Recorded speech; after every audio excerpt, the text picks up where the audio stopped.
Bonjour à tous. Alors nous nous retrouvons pour un nouvel enseignement qui s'intitule Être conduit par l'Esprit de Dieu. Et par quel biais? Parce que l'on appelle le témoignage intérieur. Voilà. Et donc Galates 5,25 dit si nous vivons par l'Esprit, marchons aussi selon l'Esprit. Cet enseignement se compose de deux parties. Première partie, être conduit par l'Esprit de Dieu. Deuxième partie, le témoignage intérieur. Alors, en première partie, donc, être conduit par l'Esprit de Dieu.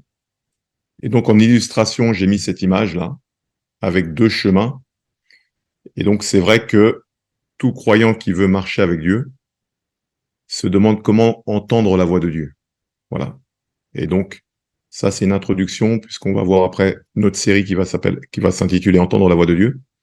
Mais l'un des moyens par lesquels Dieu s'adresse à ses enfants, c'est parce que l'on appelle le témoignage intérieur. Alors, Jésus est le berger qui conduit ses brebis. Dans Jean chapitre 10, versets 2 à 5, la Bible dit, mais celui qui entre par la porte est le berger des brebis. Le gardien lui ouvre et les brebis écoutent sa voix. Il appelle par leur nom les brebis qui lui appartiennent et il les conduit dehors. Lorsqu'il les a toutes fait sortir, il marche devant elles et les brebis le suivent parce qu'elles connaissent sa voix.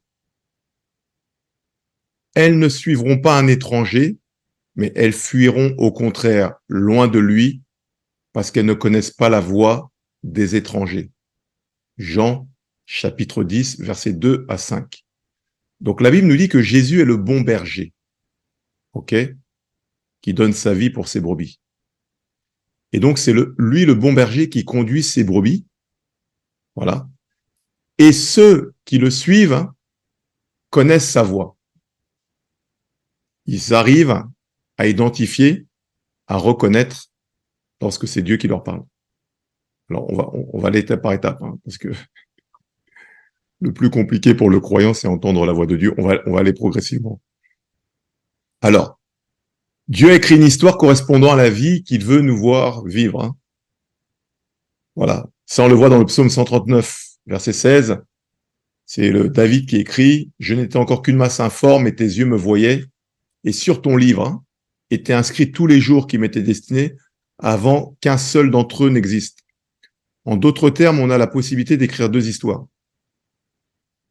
La nôtre, voilà, en étant conduit par la chair, et on a vu précédemment ce que sont les œuvres de la chair, ok, et celle que Dieu a écrite pour nous, en étant conduit par son esprit, ok. Donc on ne peut pas écrire l'histoire que Dieu a écrite pour nous sans être conduit par son esprit. Ce qui sous-entend qu'il faut qu'on soit en capacité d'entendre la voix de Dieu, pour que lorsqu'il nous dit va à droite, on va à droite, va à gauche, voilà, et qu'il puisse conduire nos pas. Ok. Donc il est important de solliciter Dieu pour qu'il puisse nous guider. Ça, on le voit notamment dans les psaumes. Hein. C'est David qui écrit pas mal de textes par rapport à ça, où David dit, dans le psaume 143, versets 8 à 10, « Fais-moi dès le matin entendre ta bonté, car je me confie en toi. Fais-moi connaître le chemin où je dois marcher, car j'élève à toi mon âme. Enseigne-moi à faire ta volonté, car tu es mon Dieu. Que ton bon esprit me conduise sur la voie droite. » Dans le psaume 25, versets 4 à 5, « Éternel, fais-moi connaître tes voies, enseigne-moi tes sentiers, conduis-moi dans ta vérité et instruis-moi, car tu es le Dieu de mon salut, tu es toujours mon espérance. » Psaume 32, 8, c'est Dieu qui parle, « Je t'instruirai et te montrerai la voie que tu dois suivre, je te conseillerai, j'aurai le regard sur toi. » Psaume 27, 11, « Éternel, enseigne-moi ta voie, conduis-moi dans le sentier de la droiture à cause de mes ennemis. » Donc on voit en fait à travers ces passages que David sollicitait Dieu pour qu'il puisse le conduire. Ok. Et enfin, Éphésiens 2,10, « Car nous sommes son ouvrage, ayant été créés en Jésus-Christ pour de bonnes œuvres que Dieu a préparées d'avance, afin que nous les pratiquions. » Donc en fait, à travers ce verset, qu'est-ce qu'on comprend en fait? On comprend que Dieu a écrit une histoire qu'il veut nous voir écrire. Ok. Cette histoire a un but. le rendre visible sur la terre. Et donc, pour pouvoir l'écrire, il faut être conduit par le Saint-Esprit. Et donc, il faut être en capacité de discerner la manière dont Dieu nous parle. Voilà.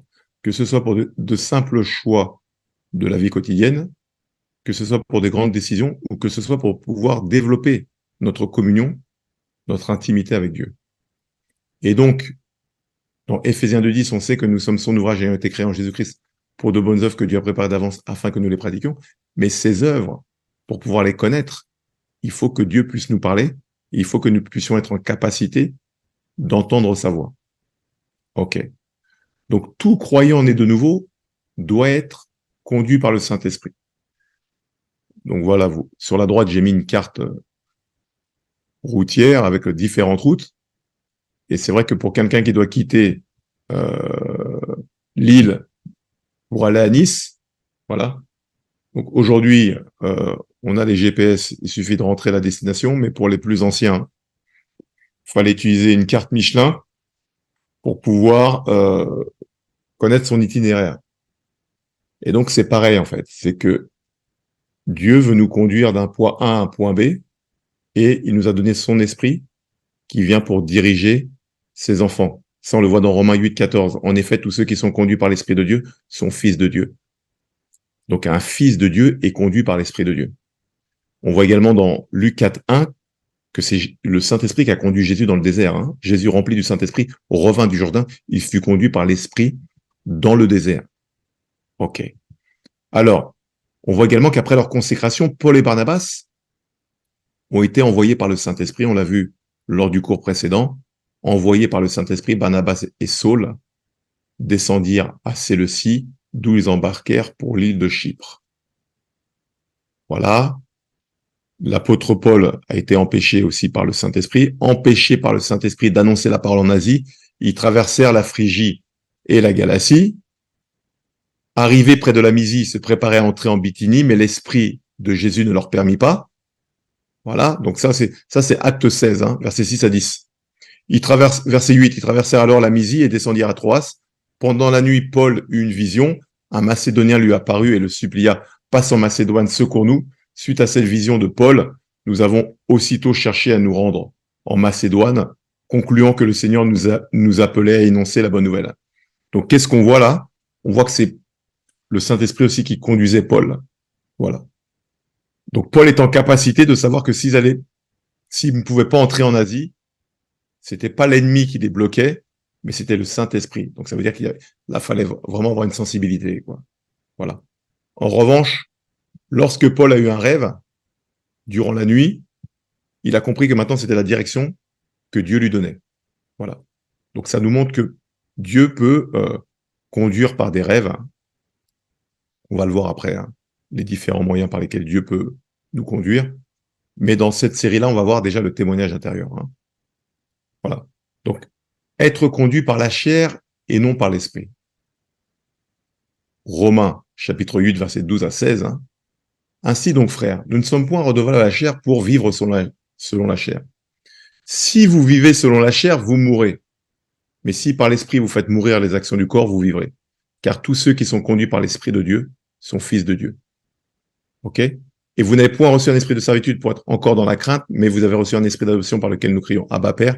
L'esprit lui-même rend témoignage à notre esprit que nous sommes enfants de Dieu. Donc tous ceux qui sont enfants de Dieu sont conduits non par la chair, mais par l'esprit. Bon, normalement, puisqu'on voit que bien souvent c'est le contraire. Pour quelle raison? On l'a vu lors d'un enseignement précédent, c'est que bien souvent, lorsqu'on est encore charnel, on est conduit plus par la chair que par l'esprit. Et donc, il faut crucifier les œuvres de la chair pour pouvoir être conduit par l'esprit. Voilà. Dans Proverbe 19, 21, il y a dans le cœur de l'homme beaucoup de projets, mais c'est le plan de l'Éternel qui s'accomplit. Donc, d'où l'importance de savoir entre 5 pensées, laquelle est celle que je dois, à quelle pensée je dois prêter le plus d'attention, en fait. Voilà. Donc, le témoignage intérieur, hein. Donc, le témoignage intérieur, c'est le même principe que le feu rouge et le feu vert. Quand c'est feu vert, je peux y aller.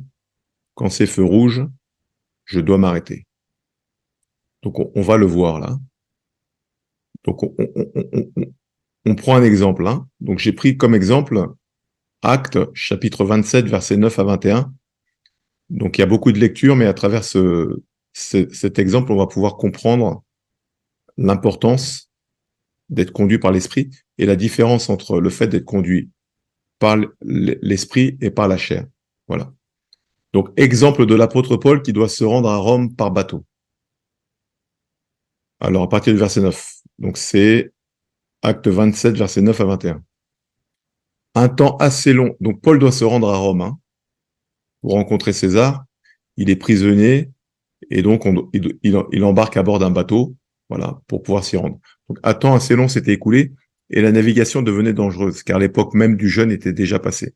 C'est pourquoi Paul avertit les autres en disant « Ô homme, je vois que la navigation ne se fera pas sans péril et sans beaucoup de dommages, non seulement pour la cargaison et pour le navire, mais encore pour nos personnes. » Le centenier écouta le pilote et le patron du navire plutôt que les paroles de Paul.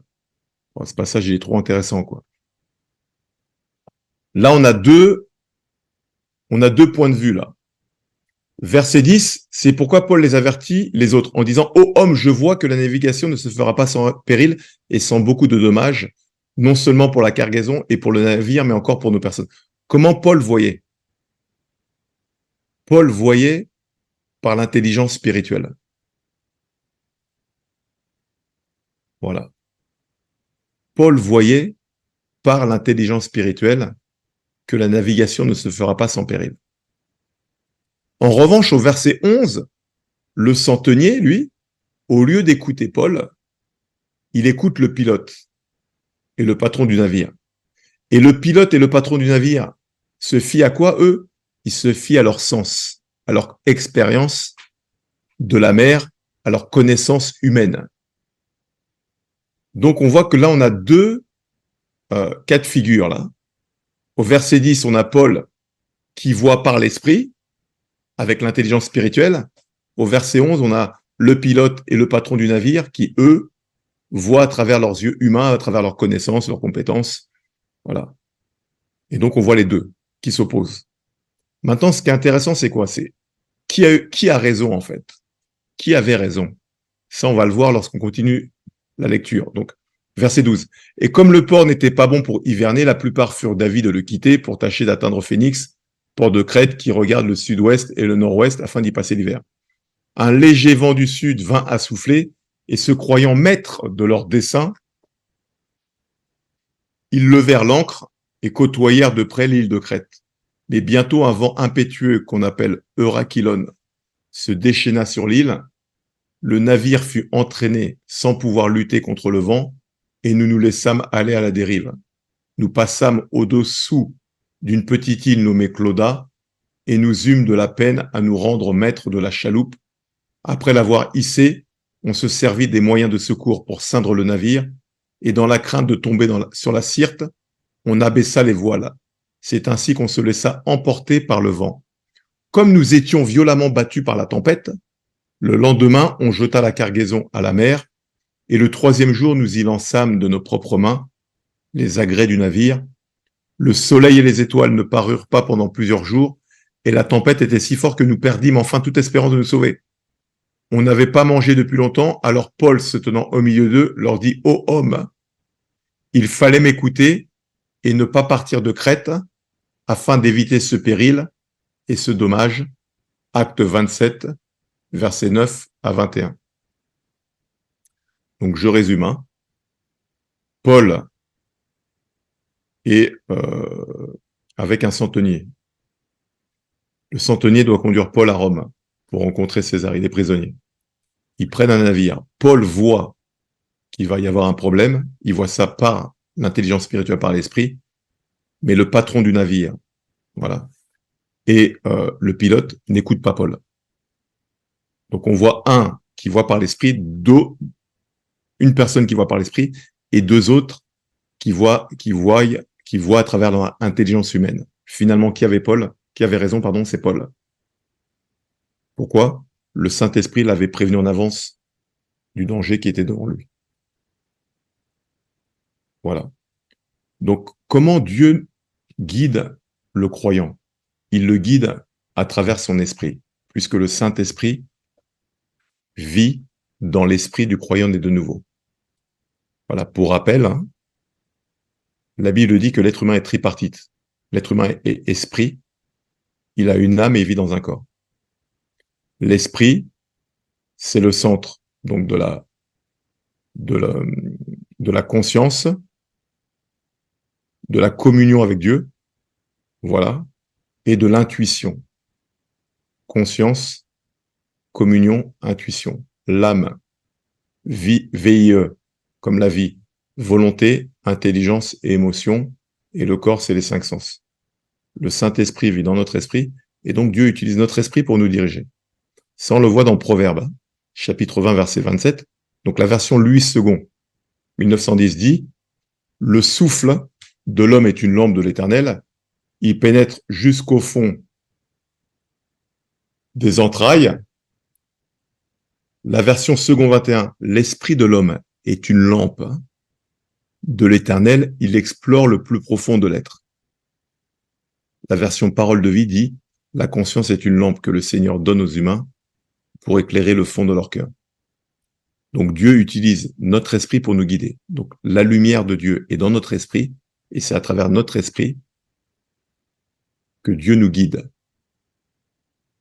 En d'autres termes, celui qui n'a pas l'esprit de Dieu en lui, son esprit est dans la pénombre. Ok? Donc pour pouvoir être conduit par Dieu, il faut que le Saint-Esprit habite en nous et qu'il illumine notre esprit pour nous diriger. Alors quel est le processus? Donc j'ai fait un petit schéma. Hein. Voilà, donc 1, le Saint-Esprit vit dans l'esprit de l'homme. Ok. Dieu communique à l'homme, Dieu parle à l'homme à travers le langage de l'intuition. Rappelez-vous l'esprit, pour que ce soit simple, hein. Vous notez CIC. Voilà. Conscience, intuition, communion.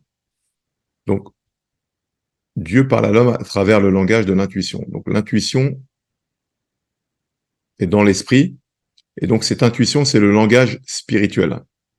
Ok? Donc, par quel langage spirituel Dieu va s'adresser à l'homme? Il va lui parler par le biais, 1, de l'intuition, 2, par des visions. C'est lorsqu'on on peut avoir les yeux fermés ou ouverts, et donc on voit une image, on voit une scène se dérouler devant nous, comme un film, hein, c'est une vision. Il peut parler par le biais d'un rêve, il peut parler par une impression ou par une odeur. Ok? Donc ce sont le langage spirituel par lequel Dieu peut s'adresser à un homme. Ok. Comme ce langage est spirituel, ce langage, du coup, doit être rendu intelligible par l'âme, puisque l'âme, c'est la VIE, vie, volonté, intelligence, émotion. Ok? Donc de la même manière que, voilà, je vais prendre une analogie pour simplifier. Donc vous avez quelqu'un qui va dans un pays étranger, voilà, et il a besoin d'un interprète pour pouvoir se faire comprendre, en fait, aux personnes à qui il s'adresse. Et donc, c'est son interprète qui maintenant va rendre son langage compréhensible aux personnes qui sont devant lui. Donc quelqu'un va au Japon, il a un interprète, quelqu'un doit faire une conférence au Japon, un Français doit faire une conférence au Japon, il est devant son auditoire, il parle en français, l'interprète interprète en japonais, et donc l'auditoire maintenant est réceptif au langage parce qu'il comprend le langage. Donc là, c'est le même principe en fait. C'est que Dieu communique par un langage spirituel qui peut être l'intuition, la vision, le rêve, l'impression ou une odeur. Voilà.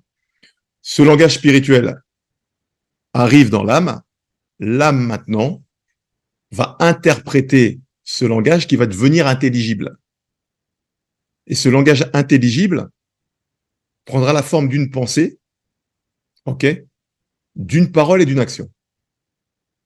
Donc je résume, hein, pour comprendre le process. Comment Dieu parle à l'intérieur, par le témoignage intérieur. Le Saint-Esprit communique un langage spirituel. Voilà. Ça, on le voit dans, j'ai mis le passage après, si je me trompe pas. Langage spirituel, qui peut être intuition, vision, rêve, impression, odeur. Ce langage spirituel est communiqué à notre âme, la psyché. OK? La psyché interprète le langage, elle le rend intelligible. Une pensée, cette pensée peut nous amener à parler ou nous amener à agir. 5e étape. OK. Donc, les signes qui montrent que l'on est conduit par Dieu ou pas. Quand on est conduit par Dieu et qu'on a le feu vert de Dieu, le premier signe, c'est la paix. Voilà. Donc, quelqu'un doit acheter une maison. T'as pas la paix, feu rouge. Quelqu'un doit partir en voyage. Tu n'as pas la paix, feu rouge. Ou tu as la paix, tu peux y aller. Voilà. Je donne des exemples pour ça. Pourquoi? Parce que il y a des gens qui vont vous dire, par exemple, je devais partir en voyage. Voilà. C'est pour ceux qui connaissent Andrew Womack. Il donne un témoignage, là. Il devait partir pour une conférence. Quelques jours avant d'y aller, il a plus la paix. Du coup, il annule sa participation. L'avion qu'il devait prendre, craché. Il a compris que c'est le Saint-Esprit qui parlait à travers son témoignage intérieur. OK? Voilà. Donc, un, la paix. Deux, une assurance qui vient de Dieu. Donc, on est convaincu, je sais que je sais que je sais. Voilà, c'est la conviction de la présence de Dieu à nos côtés. 3e point. Et deux, notre paix reste intacte malgré les difficultés. C'est-à-dire que, malgré le choix qui a été entrepris, même si il y a des choses qui viennent s'opposer, le fait que ce soit inscrit en vous fait que vous demeurez dans la paix malgré tout, parce qu'en fait, vous avez reçu l'aval de Dieu, vous savez que ça vient de Dieu. OK. En revanche, quand on est conduit par nos sens, il y a un manque de paix. Nos convictions sont instables car elles reposent sur nos émotions. Donc, dès lors qu'il y a une difficulté, on va dire, attends, effectivement, est-ce que j'ai fait le bon ou le mauvais choix, quoi? Voilà. Le doute est quasi permanent. Et les difficultés nous remplissent d'anxiété. Donc, bien souvent, l'exemple que l'on aime utiliser, c'est par exemple l'exemple du mariage, quoi. Voilà. Donc, une jeune fille rencontre quelqu'un, elle veut l'épouser, elle a la paix, go, elle peut y aller. Maintenant, chez l'autre, tous les cases, là, les critères sont cochés, pourtant elle n'a pas la paix. On va dire, bon, mais j'y vais quand même, hein, parce que il réunit tous les critères. Et puis une fois qu'elle s'est engagée, elle voit que le gars, le gars a un autre visage, quoi. Voilà. Elle dit, je me suis trompé. Et elle se rend compte, elle dit, ah, dès le début, j'avais pas la paix, j'ai pas écouté. Voilà. Donc c'est important déjà de comprendre quels sont les signes. Quand on est conduit par Dieu, c'est la paix. Et quand on est conduit par nos 5 sens, justement, c'est le manque de paix. OK? Alors, Paul le dit bien dans Romains 2,15, hein, il parle de la conscience, Paul, qui rend témoignage. Il dit, quand les païens qui n'ont pas la loi font naturellement ce que prescrit la loi, ils sont, eux qui n'ont pas la loi, une loi pour eux-mêmes. Ils montrent que l'œuvre de la loi est écrite dans leur cœur, leur conscience en rendant témoignage, et leurs pensées s'accusant ou se défendant tour à tour. Donc, en fait, notre conscience nous parle. Et c'est notre conscience qui va nous dire feu rouge ou feu vert. OK? C'est la conscience qui va nous dire feu rouge ou feu vert. Est-ce que j'ai la paix ou est-ce que j'ai pas la paix? Parce que la conscience témoigne, c'est le témoignage intérieur de la conscience qui nous dit je peux y aller ou je peux pas y aller. Et Romains 9,1 dit je dis la vérité en Christ, je ne mens pas, ma conscience m'en rend témoignage par le Saint-Esprit. En d'autres termes, le Saint-Esprit utilise notre esprit, on l'a vu, notre esprit à la lampe de Dieu. Donc, si je veux simplifier pour que ce soit plus simple, notre esprit utilise notre conscience et c'est notre conscience qui nous rend témoignage intérieur. Oui, j'ai la paix, je peux acheter telle maison. Non, j'ai pas la paix, je ne peux pas acheter tel terrain. Voilà. Alors, pour pouvoir entendre ce témoignage intérieur, il faut développer son être intérieur, son homme intérieur. Voilà. Plus l'être intérieur est développé, plus la capacité de discerner le témoignage intérieur, donc discerner le langage de Dieu à travers notre témoignage intérieur est facile en fait. Et donc, comment développer son homme intérieur? Premier élément, la méditation de la parole de Dieu. Parce que dans Matthieu 4,4, la Bible dit « L'homme ne vivra pas de pain seulement, mais de toute parole qui sort de la bouche de Dieu. » En d'autres termes, on comprend que c'est la parole de Dieu qui permet de nourrir l'homme spirituel. Le pain nourrit l'homme physique. L'homme ne vivra pas de pain seulement. Donc l'homme physique se nourrit de pain. Voilà. L'homme spirituel se nourrit de pain qui est la parole. Jésus a dit « Je suis le pain de vie ». Donc Jésus est la parole faite chair. Jésus est le pain de vie. Donc plus on se nourrit de la parole, plus on se nourrit du pain de vie qui est Jésus. Ok? Et c'est ce qui permet de développer l'être intérieur. Ensuite, c'est la mise en pratique de la parole. Jacques 1,22. Mettez en pratique la parole et ne vous bornez pas à l'écouter en vous trompant vous-même par de faux raisonnements. Le fait de mettre en pratique la parole, donc on lit la parole, on la médite, et ensuite on la met en pratique. Le fait de la mettre en pratique, ça développe aussi l'être intérieur. Ensuite, c'est le fait de prier en esprit. Celui qui parle en langue s'édifie lui-même, celui qui prophétise édifie l'Église. Donc le fait de prier en esprit édifie l'être intérieur. OK? Et donc, quand l'être intérieur est développé, c'est ce qui va permettre maintenant d'être en capacité d'écouter le témoignage intérieur.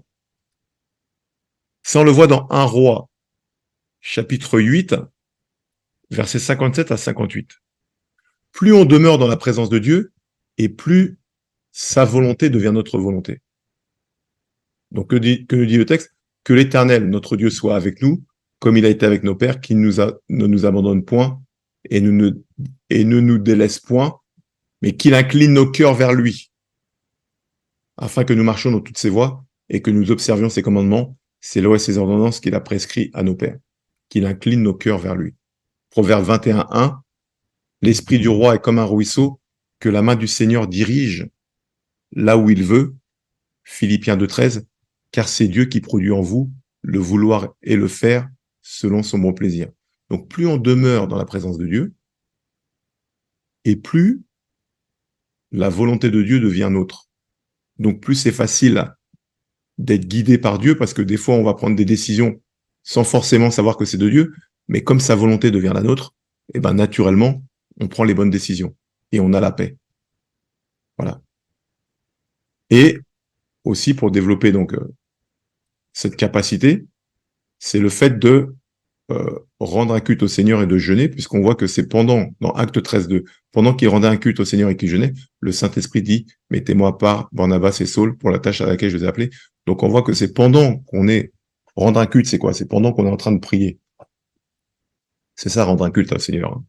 Pendant qu'on a les regards fixés sur lui, le jeûne aussi également peut aider. Hein. Voilà. C'est à ce moment-là que Dieu parle. Ok. Donc en conclusion, qu'est-ce qu'on peut dire? On peut dire que tous ceux qui sont enfants de Dieu sont conduits par l'Esprit de Dieu. Le langage par lequel Dieu parle, c'est principalement par le témoignage intérieur. Lorsque c'est Dieu, le signe principal, c'est la paix, et c'est une forte conviction. Lorsque ça vient de nous, généralement, il y a un manque de paix, voilà, et il y a le doute, quoi. Voilà. Jésus est le bon berger qui conduit ses brebis, donc, et ses brebis reconnaissent sa voix, donc, tout croyant né de nouveau doit reconnaître la voix de Dieu. Donc, il est vrai que lors des premières semaines, des premiers mois, c'est pas évident. Ok, donc c'est progressif.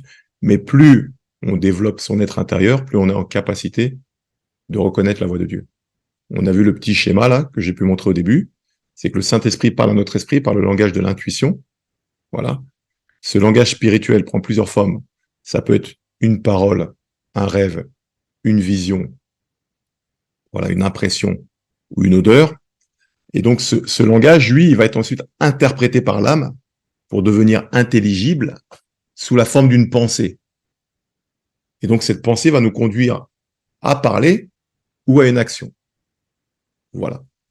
Et donc, on verra lors d'une prochaine série maintenant comment entendre la voix de Dieu. Et donc, on rentrera un peu plus en détail pour comprendre exactement comment cela se produit. Voilà, c'est la fin de notre enseignement. À bientôt.